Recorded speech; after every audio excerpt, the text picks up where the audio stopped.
नमस्कार बच्चों, आशा करती हूँ आप सभी अपने घरों में अपने माता पिता के साथ सुरक्षित होंगे। प्यारे बच्चों, आज मैं आपको हिंदी व्याकरण के अंतर्गत भाषा, शब्द और वाक्य पढ़ाऊंगी। तो चलिए बच्चों, पाठ शुरू करते हैं। भाषा, शब्द और वाक्य। भाषा, शब्द और वाक्य। भाषा, सबसे पहले तो मैं आपको बताऊंगी ये भाषा क्या है।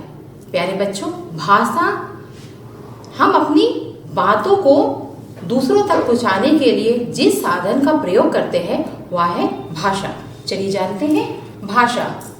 भाषा वह साधन है जिसके द्वारा हम अपने भाव और विचार दूसरों के सामने प्रकट करते हैं और उनकी बात समझते हैं। प्यारे बच्चों, भाषा हमारे पास एकमात्र ऐसा साधन है जिसके द्वारा हम अपने मन के भावों को प्रकट करते हैं और दूसरे के भावों को समझते हैं। भाषा के द्वारा ही हम अपने विचारों को दूसरों तक पहुंचा सकते हैं। भाषा मुख्य रूप से दो प्रकार के होते हैं, मौखिक भाषा, लिखित भाषा।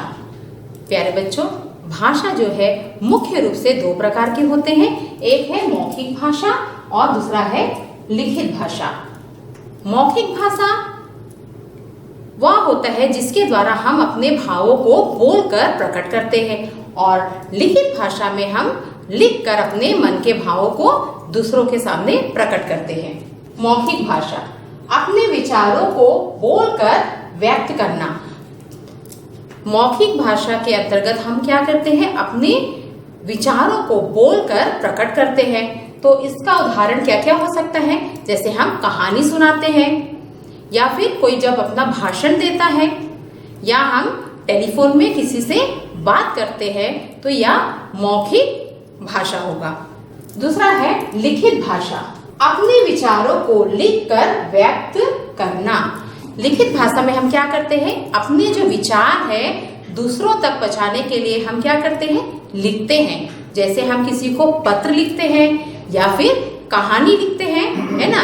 तो लिखकर अपने भावों और विचारों को जो प्रकट करते हैं उसे हम कहेंगे लिखित भाषा। इसके अलावा एक और भाषा है जिसे हम कहेंगे सांकेतिक भाषा, जिसके द्वारा हम इशारों में अपनी बातों को दूसरों तक पहुंचाते हैं। आपने देखा है ना, ट्रैफिक पुलिस जो रहता है वह ट्रैफिक कंट्रोल कैसे करता है, संकेतों के माध्यम से ट्रैफिक को कंट्रोल करता है। ठीक है, तो प्यारे बच्चों, हमने क्या जाना, भाषा वह साधन है जिसके द्वारा हम अपने मन के भावों और विचारों को दूसरों तक पहुंचाते हैं। और भाषा के मुख्य दो रूप है, एक है मौखिक भाषा और दूसरा है लिखित भाषा।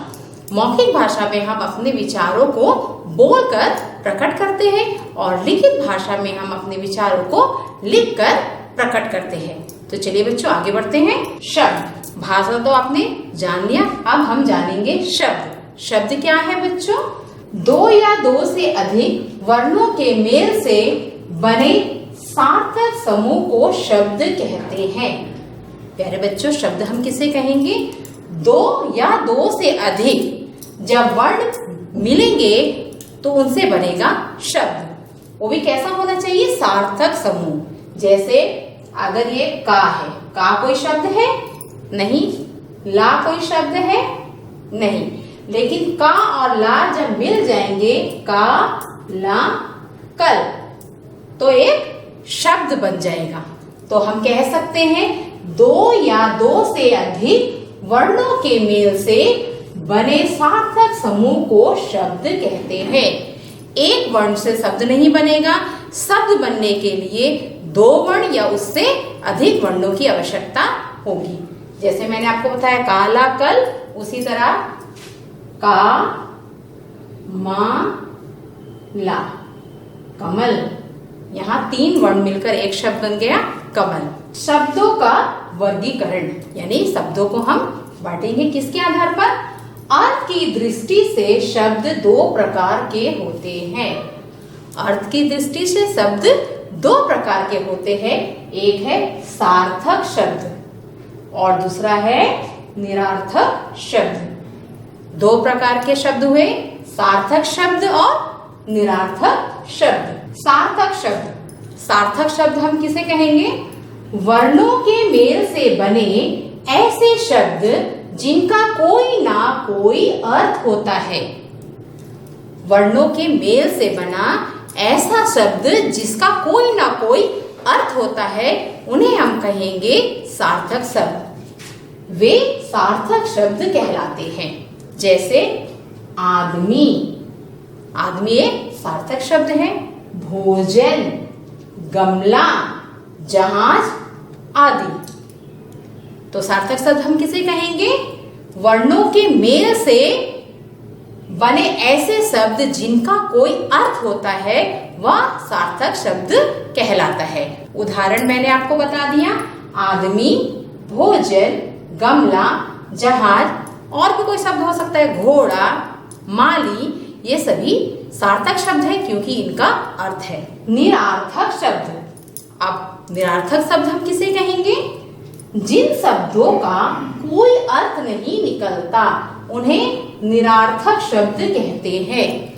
ऐसे शब्द जिनका कोई अर्थ नहीं निकलता, उन्हें हम क्या कहेंगे? निरर्थक शब्द कहेंगे।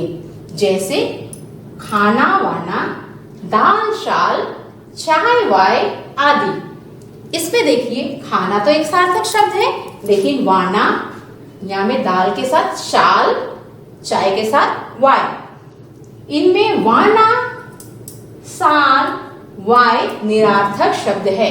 यानी कि इसमें इन शब्दों का कोई अर्थ नहीं है, लेकिन हम बोलचाल की भाषा में यूं ही बोल देते हैं। चाय वाय देना, दाल शाल, तो इस तरह से जिनका कोई अर्थ नहीं होगा, उन्हें हम क्या कहेंगे? निरर्थक शब्द कहेंगे। वाक्य की परिभाषा। तो प्यारे बच्चों, शब्द तो आपने जान लिया। चलिए अब हम जानते हैं वाक्य हम किसे कहेंगे। दो या दो से अधिक शब्दों के सार्थक समूह को वाक्य कहते हैं। दो या दो से अधिक शब्दों के सार्थक समूह को हम क्या कहेंगे?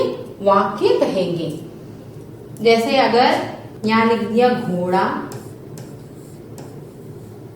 तो क्या यह वाक्य कहलाएगा? जी नहीं। एक शब्द जो है वाक्य नहीं कहलाएगा।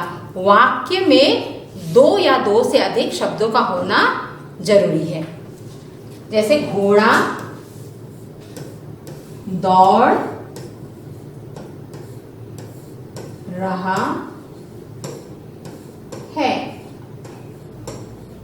यहाँ पर हमारी बात पूरी हो जाती है। घोड़ा दौड़ रहा है, या एक वाक्य कहलाएगा। उसी तरह चिड़िया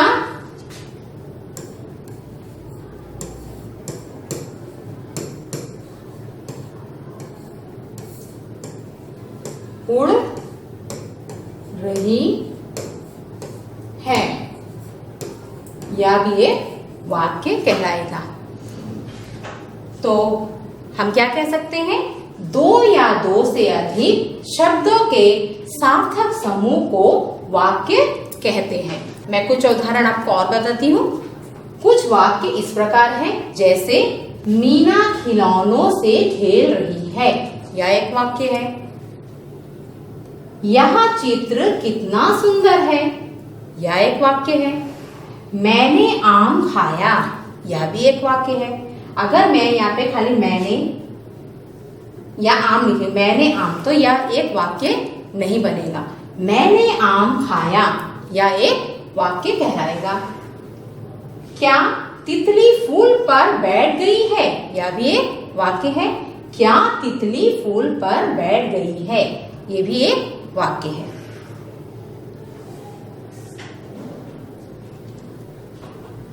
चलिए इसे अच्छी तरह से जानने के लिए कुछ उदाहरण मैं आपको और बताती हूँ।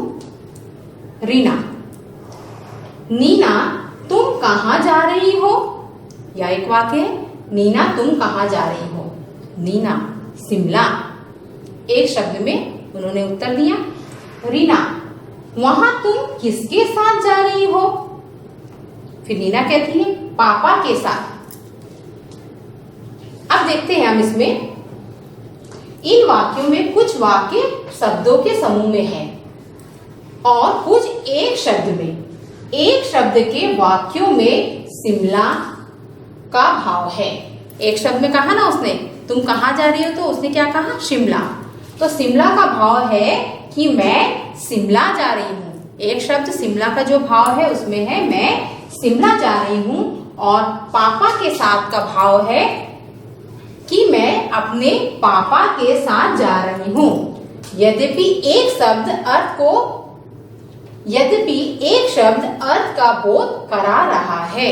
एक शब्द यानी जैसे शिमला कहा उसने, तो एक शब्द ही अर्थ का तो बोध करा रहा है, लेकिन फिर भी हम उसे वाक्य नहीं कहेंगे, परंतु इसे वाक्य नहीं कहेंगे। वाक्य में दो या दो से अधिक शब्दों का होना जरूरी है। शब्दों का वह समूह जो एक निश्चित अर्थ दे वाक्य कहलाता है। इसे हम इस तरह से भी कह सकते हैं, शब्दों का वह समूह जो एक निश्चित अर्थ दे उसे हम वाक्य कहेंगे। तो प्यारे बच्चों, इसी के साथ हमारा यह पाठ यहीं पर समाप्त होता है। आशा करती हूँ मैंने आप लोगों को जो कुछ भी समझाया वह आप लोगों को अच्छी तरह से समझ आ गया होगा। अब मैं आपसे अगली कक्षा में मिलूंगी, तब तक के लिए धन्यवाद।